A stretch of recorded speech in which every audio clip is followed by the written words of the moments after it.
এইটা জিওপলিটিক্যাল একটা খেলার মাঠে পরিণত করতে চায় নানান অপশক্তি। ওদেরকে আদিবাসী স্বীকৃতি দেওয়া মানে হচ্ছে পার্বত্য চট্টগ্রামের উপরে আপনি আপনার রাষ্ট্রের অধিকার হারাবেন।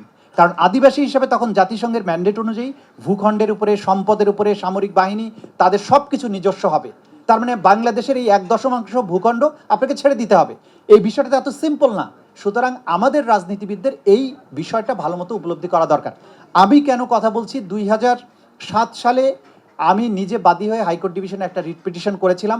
ওই রিট পিটিশনের একটা আদেশের মাধ্যমে পার্বত্য চট্টগ্রামে বসবাসরত বাঙালিরা প্রথমবারের মতো ভোটার হয়েছে। হলে আপনি জমি কেনার পারমিশন পাবেন না বাঙালি হলে, যদি না তাদের হেডম্যানরা আপনাকে পারমিশন না দেয়। আর হেডম্যানরা সবাই হচ্ছে নৃগোষ্ঠীর মানুষ, তারা কখনোই সাধারণ বাঙালিকে জমি কেনার পারমিশন দেয় না। এই যে ইতিহাস, যে কারণে ওই রিট পিটিশনে প্রথমবারের মতো অর্ডার নিয়ে পার্বত্য চট্টগ্রামের 111-এর গভর্নমেন্টের পরে যে 2008 সালে নির্বাচন হয়েছিল, সেখানে প্রথমবারের মতো বাঙালিরা সেখানে ভোটার হন। ওইখান থেকে সেনা ক্যাম্প প্রত্যাহার করছিল আওয়ামী লীগ সরকার এসে। ওই রিট পিটিশনে আমি ইনজাংশন নিয়েছিলাম সেনা ক্যাম্প যাতে প্রত্যাহার করা না যায়। এবং দেখেন পরবর্তীতে সেই মামলা শুনানি হয়ে পার্বত্য চট্টগ্রামের আঞ্চলিক পরিষদ আইন 1998, যেটার মাধ্যমে পার্বত্য চট্টগ্রামে একটা নতুন রাষ্ট্র তৈরি করা হয়েছে, এটাকে বলা হয় স্টেট উইদিন দ্য স্টেট।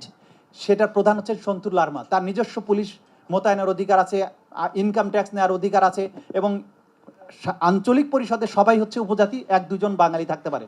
এবং শুধুমাত্র আঞ্চলিক পরিষদ নয়, সেই সময় 92 সালে শান্তি চুক্তির আন্ডারে পার্বত্য চট্টগ্রামের 3 জেলায় প্রচলিত 3টা আইন, মানে পার্বত্য রাঙামাটি জেলা স্থানীয় সরকার পরিষদ আইন, বান্দরবন জেলার স্থানীয় সরকার পরিষদ আইন এবং রাঙামাটি জেলা পার্বত্য স্থানীয় সরকার পরিষদ আইন, 3টি আইনে নেসেসারি অ্যামেন্ডমেন্ট এনে সেইখানে ওই যে উপজাতি যারা আছেন তাদেরকে বাঙালিদের উপরে, নাগরিকদের যে অনেক বেশি অধিকার দেয়া হলো, এবং তারা ওখানে বাঙালিরা 3য় শ্রেণীর নাগরিকে পরিণত হলো।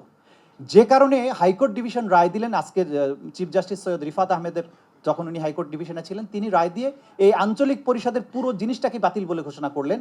এবং 3টি আঞ্চলিক স্থানীয় সরকার পরিষদ আইনের যে ধারাগুলো বাংলাদেশের নাগরিকদের অধিকার ক্ষুণ্ণ করেছিল সেগুলোকে অবৈধ ঘোষণা করলেন। সেই সময় থেকে গভর্নমেন্ট আপিল করলো, আজ পর্যন্ত আপিলের নিষ্পত্তি হয় নাই। কারণ হচ্ছে মাঝখানে জাস্টিস সুরেন্দ্র কুমার সিনহা যখন প্রধান বিচারপতি ছিলেন, তিনি কিছু অপকর্ম করে যান।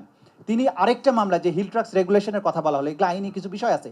Hill tracts regulation 1900, it is a dead ল।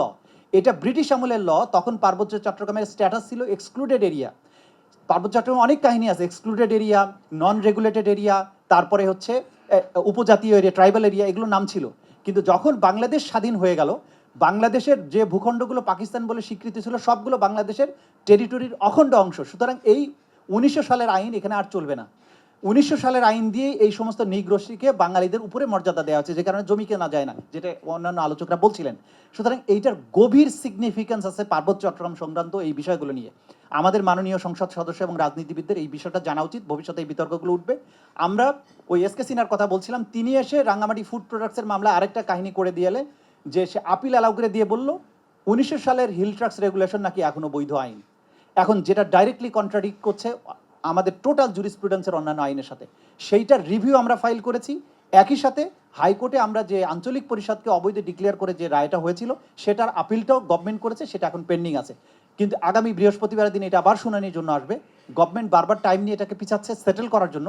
কিন্তু আমি মনে করি এটার সেটেলমেন্ট ওয়ান্স ফর অল হতে হবে, যেটা আমাদের সংবিধানে বলেছেন। সবচেয়ে ভালো কাজটা প্রেসিডেন্ট জিয়াউর রহমান সাহেব করেছিলেন, যে বাংলাদেশি জাতীয়তাবাদ যখন বলা হলো, তখন আর কেউ আর দ্বিতীয় শ্রেণীর নাগরিক না। আমি বাঙালি বাংলাদেশি, ওনারা মং বাংলাদেশি, চাকমা বাংলাদেশি, সুতরাং কোনো সমস্যা নেই। কিন্তু তারপরেও মনে রাখতে হবে, এই হিল ট্র্যাক্সে 1980 সাল থেকে আজ পর্যন্ত মোটা দাগে 21টি গণহত্যায় 38,000 মানুষকে হত্যা করা হয়েছে, যার অধিকাংশ বাঙালি। আমাদের একজন বীর বিক্রম আছেন, শহীদ লেফটেন্যান্ট মুশফিক, বীরুত্তম লেফটেন্যান্ট মুশফিক সহ অজস্র সেনা সদস্যের প্রাণ গিয়েছে এই ভূখণ্ডটিকে রক্ষা করার জন্য। এইটা জিওপলিটিক্যাল একটা খেলার মাঠে পরিণত করতে চায় নানান অপশক্তি।